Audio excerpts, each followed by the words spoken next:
So today I want to talk about my latest book, my work in progress, and I actually have quite a number of works in progress at the moment, but the big project that I have is a thriller, a new thriller.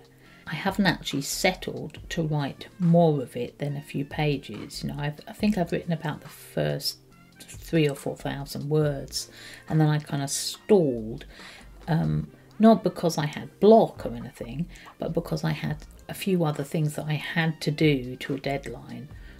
So I'm working on this thriller, and it's a little bit out of my comfort zone. And I'm very aware that sometimes in the past, when I've stopped writing early on and then had trouble getting back to a project, that sometimes you discover that there's something slightly amiss with it, something awry. So you don't want to, you're psychologically thinking, oh, I'll go back to that another time, and then you never do because your spider sense or whatever is telling you that it's the wrong project for whatever reason. I don't actually think that is the case here. I do think this is a book worth pursuing, and I do need to push on with it, to move ahead with it. But I have all these other things, these other projects that are demanding my time.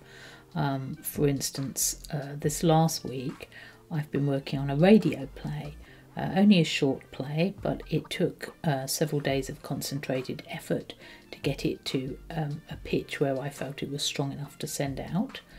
Then I've got, well, first of all, I needed to finish my plot, write, promote book, which I did and uploaded that to Amazon. So that's a book for writers to help them, well, plot, write and promote, basically.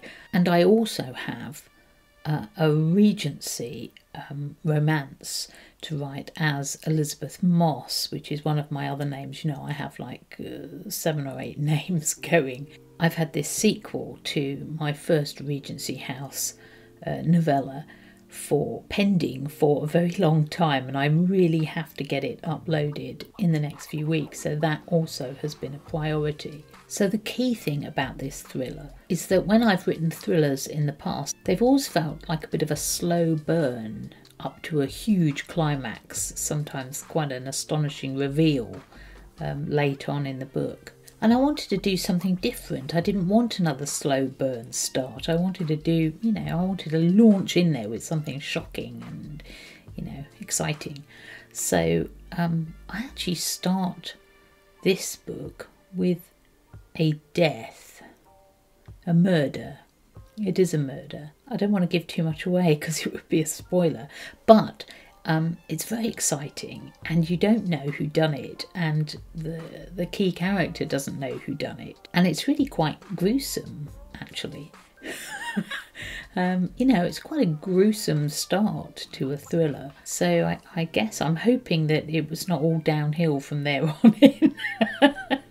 It'll have to be quite an exciting and shocking storyline, and I think it is. It's quite complicated, actually. So it is quite a complex backstory, because I think when you start with something kind of immediate, like a murder, straight out, there isn't time for backstory beforehand, and so you have to put the backstory in later.